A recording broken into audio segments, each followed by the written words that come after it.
Hi, Neil Rice here with Profit and Honor, where we help you align your faith and your work for maximum success. Let's get right to it. With the coronavirus shutdown situation, something has got to change. There's a political and policy debate raging right now about saving lives or saving the economy, about freedom of speech and assembly, the pursuit of happiness. There's people fighting for their lives and losing loved ones, and something's got to change.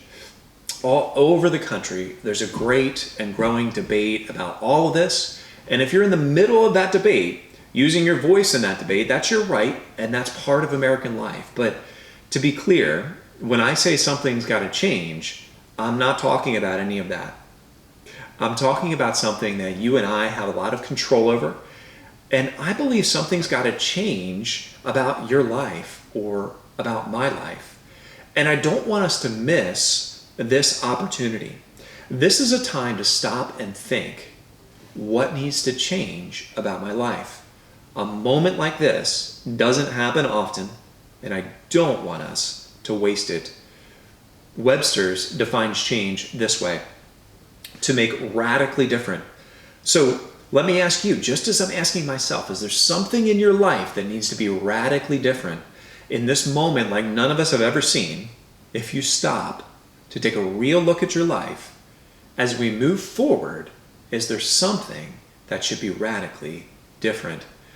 Jesus said he came to this earth for a purpose. He came that you and I would have life and have it to the full.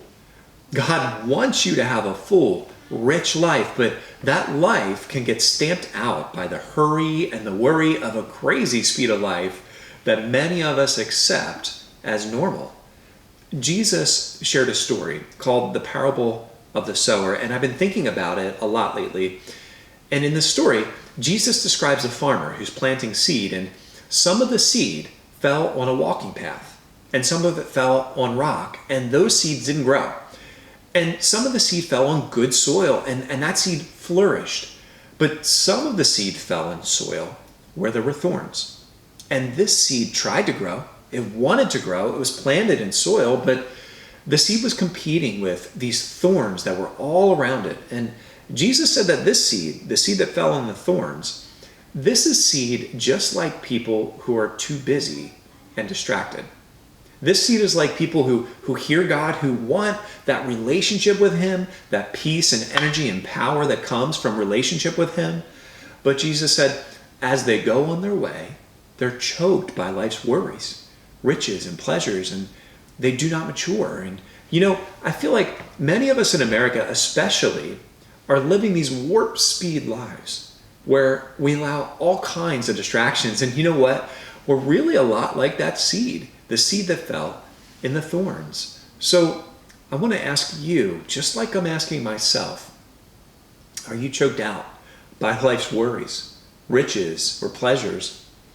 I've been thinking about the coronavirus and all the mayhem and sadness and discord it's producing. I mean, this is a major disruption to life, and a lot of people are angry, they're scared, lost.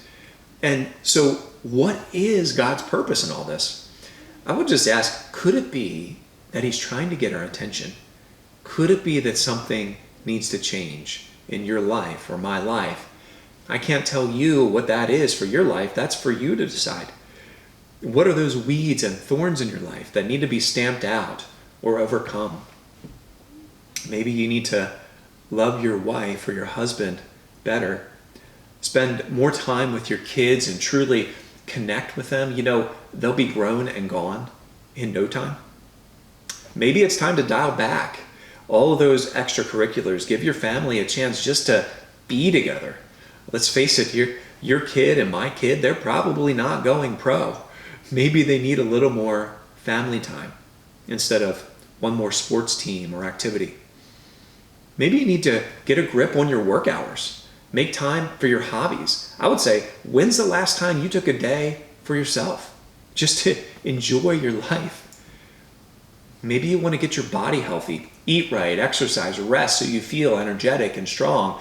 Maybe you need to rekindle the passion and dreams God put in your heart long ago. Those ones that are buried deep under the pressures and expectations of life. Take a little risk and go for it.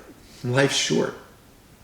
Maybe it's time to rethink something about your work, your business, your vision, about how you lead and make decisions.